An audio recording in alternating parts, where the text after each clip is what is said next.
بسم اللہ الرحمن الرحیم۔ ابو دجانہ رضی اللہ عنہ کی ہر روز کوشش ہوتی کہ وہ نماز فجر رسول اللہ صلی اللہ علیہ وسلم کی پیچھے ادا کرے، لیکن نماز کے فوری بعد یا نماز کے ختم ہوتی ہی مسجد سے نکل جاتے۔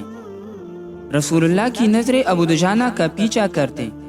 جب ابو دجانہ کا یہی معمول رہا تو ایک دن رسول اللہ نے ابو دجانہ کو روک کر پوچھا، ابو دجانہ، کیا تمہیں اللہ سے کوئی حاجت نہیں ہے؟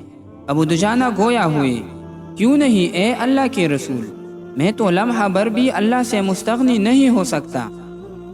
رسول اللہ فرمانے لگے، تو پھر آپ ہمارے ساتھ نماز ختم ہونے کا انتظار کیوں نہیں کرتے اور اللہ تعالیٰ سے اپنی حاجت کے لیے دعا کیوں نہیں کرتے؟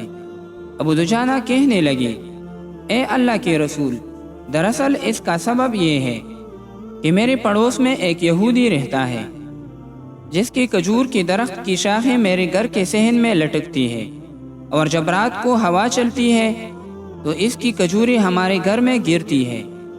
میں مسجد سے اس لیے جلدی نکلتا ہوں تاکہ ان گری ہوئی کھجوروں کو اپنی خالی پیٹ بچوں کے جاگنے سے پہلے چن کر اس یہودی کو لوٹا دوں۔ ایسا نہ ہو کہ وہ بچی بھوک کی شدت کی وجہ سے ان کھجوروں کو کھا لے۔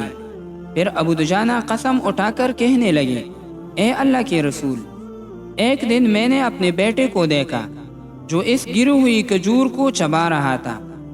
اس سے پہلے کہ وہ اسے نگل پاتا، میں نے اپنی انگلی اس کے حلق میں ڈال کر کھجور باہر نکال لی۔ اے اللہ کے رسول، جب میرا بیٹا رونے لگا تو میں نے کہا کہ اے میرے بچے، مجھے حیا آتی ہے کہ کل قیامت کے دن میں اللہ کے سامنے بطور چور کھڑا ہوں۔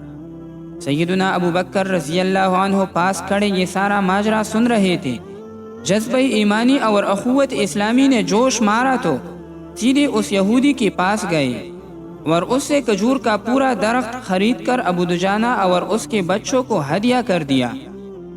پھر کیوں نہ اللہ سبحانہ و تعالی ان مقدس ہستیوں کے بارے میں یہ سند جاری کرے، رضی اللہ عنہم و رضوا عنہ، اللہ ان سے راضی ہوا اور وہ اللہ سے راضی ہوئی۔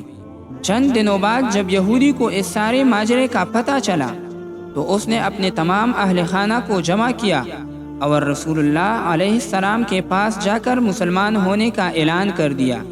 محترم بھائیو، ابو دجانہ تو اس بات سے ڈر گئے تھے کہ ان کی اولاد ایک یہودی کی درخت سے کھجور کھانے سے کہیں چور نہ بن جائے، اور آج ہمارا کیا حال ہے کہ آج ہم اپنے مسلمان بھائیوں کا مال ہر ناجائز طریقے سے کھاتے جا رہے ہیں، کیسے کرپشن کر رہے ہیں، اور ہمارا ضمیر ہمیں ملامت تک نہیں کرتا۔